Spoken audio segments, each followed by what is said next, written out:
नमस्कार दोस्तों, welcome back to my YouTube channel. आज की इस वीडियो को बहुत बहुत स्वागत है। आज का वीडियो काफ़ी ज़्यादा इंपॉर्टेंट होने वाला है, तो आपको ये वीडियो जरा से स्किप नहीं करना है, क्योंकि इस वीडियो में बताया गया है कि जो स्कॉलरशिप की डेट थी 15 तारीख से बढ़कर अब वो 30 तारीख हो चुकी है। तो आपको 30 तारीख तक वेट और करना है और 30 तारीख तक आपका स्कॉलरशिप आपके अकाउंट में क्रेडिट कर दी जाएगा। क्योंकि यहाँ पे कुछ प्रॉब्लम आने की वजह से, यहाँ पे कुछ टेक्निकल प्रॉब्लम या किसी बच्चे के तो बैंक अकाउंट में प्रॉब्लम या IFSC कोड की मैचिंग की वजह से अब जो है स्कॉलरशिप की जो डेट है वो बढ़ा दी गई है। क्योंकि काफ़ी सारे बच्चे तो इस बार वंचित रह जाते स्कॉलरशिप आने से, इसलिए यहाँ पे DTO ऑफिस ने एक एक्शन लिया। उन्होंने यहाँ पे तय किया है कि जो स्कॉलरशिप है अब वो आधार बेस्ड अकाउंट में किया जाएगा, जैसे कि होता चला था, और जो अमाउंट है वो DBT के थ्रू आपके अकाउंट में क्रेडिट कर दिया। चलिए आज की इस न्यूज़ को जानते हैं। तो जैसे कि आपको यहाँ पे दिख रहा होगा 91,000 छात्रों की शुल्क भरपाई फंसी, तो यहाँ पे आप क्लियर देखते हैं। और यहाँ पे चलिए इसकी न्यूज़ को देखते हैं हम। उत्तर प्रदेश में 91,000 छात्रों की शुल्क भरपाई फंस गई है। ये सभी छात्र अनुसूचित जाति के हैं। तो यहाँ पे देखिए अनुसूचित मतलब SC कैटेगरी की बात की गई है यहाँ पे। और बोला गया है बैंक खाता नंबर संबंधी दिक्कतों के चलते उन्हें केंद्र राशि का भुगतान नहीं हो पा रहा है। इस समस्या का समाधान निकालने के लिए समाज कल्याण निदेशालय ने प्रयास शुरू कर दिए। तो जैसे कि आपको पता है जो स्कॉलरशिप है वो एक स्टेट शेयर आता है और एक सेंट्रल शेयर है। तो यहाँ पे देखिए जो बताया गया केंद्र मतलब सेंट्रल शेयर की वजह नहीं आ पा रहा उनके अकाउंट में, तो यहाँ पे इस वजह से प्रॉब्लम यहाँ पे आ रही है, उनके अकाउंट में प्रॉब्लम आ रही है। तो यहाँ पे आगे देखते हैं। प्रदेश सरकार 2.5 लाख रुपए तक सालाना आय अनुसूचित जाति के परिवार के छात्रों के लिए छात्रवृत्ति की शुल्क भरपाई की सुविधा देती है। योजना के तहत होने वाले भुगतान में 40% अंश राज्य और 60% केंद्र सरकार का रहता है। तो यहाँ पे देखिए बोला गया कि जो 40% है वो अंश राज्य देता, मतलब जो स्टेट गवर्नमेंट देती है, और बचा हुआ सेंट्रल गवर्नमेंट देती है।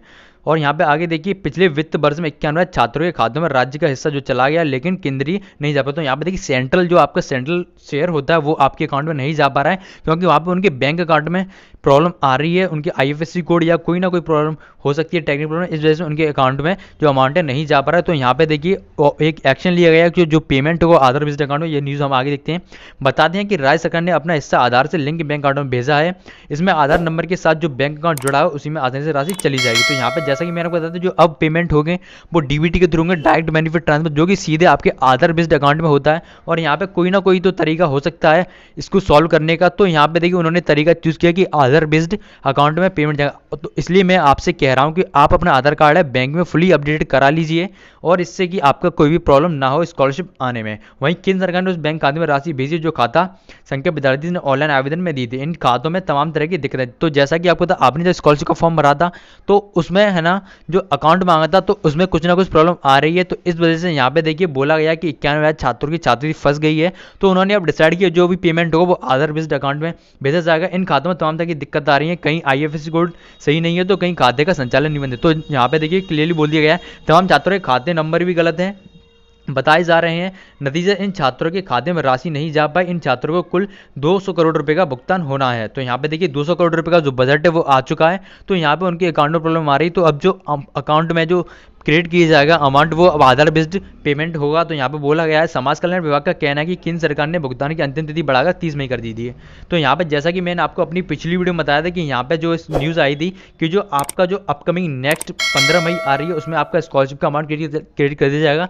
हालांकि जिन बच्चों के स्कॉलरशिप के अमाउंट पहले आ गए थे तो अब उनका जो सेकंड इंस्टॉलमेंट है उसमें आने के चांसेस बढ़ सकते हैं।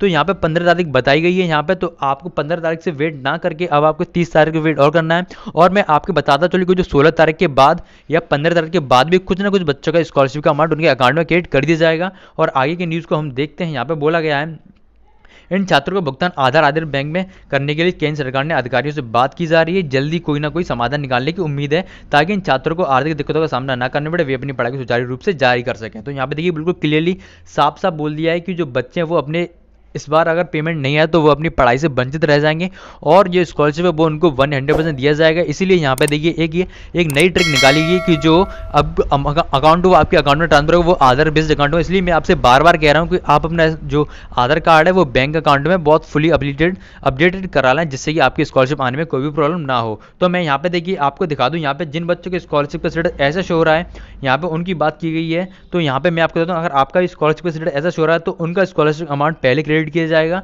तो उम्मीद करता हूँ आपको वीडियो पसंद आ रही है, तो प्लीज़ वीडियो को लाइक कर दीजिए। और मैंने आपको जैसा कि बताया था कि अब जो है छात्रवृत्ति के जो फॉर्म है वो स्टार्ट हुए, तो आप तैयार रहिए, अपने सारे डॉक्यूमेंट्स को रेडी करके आप तैयार रहिए और अपने आवेदन के लिए अपने डॉक्यूमेंट्स को तैयार कर लीजिए, जिससे कि आपके आवेदन में कोई भी प्रॉब्लम ना हो। और मैं आपको बता दूं, अगर आपका स्कॉलरशिप का फॉर्म में कोई भी प्रॉब्लम आती है तो आपको स्कॉलरशिप नहीं दिया जाएगा। इसलिए मैं आपसे बार बार कह रहा हूं कि आप अपना स्कॉलरशिप का फॉर्म एकदम एग्जैक्ट और एक्यूरेट तरीके से चेक करके तभी उसको फाइनली सबमिट करवाएं, जिससे कि आपकी स्कॉलरशिप के अमाउंट आने में कोई भी प्रॉब्लम ना हो। उम्मीद करता हूं आपको वीडियो पसंद आए, तो प्लीज़ वीडियो को लाइक कर दीजिए, चैनल को सब्सक्राइब जरूर कर लीजिए।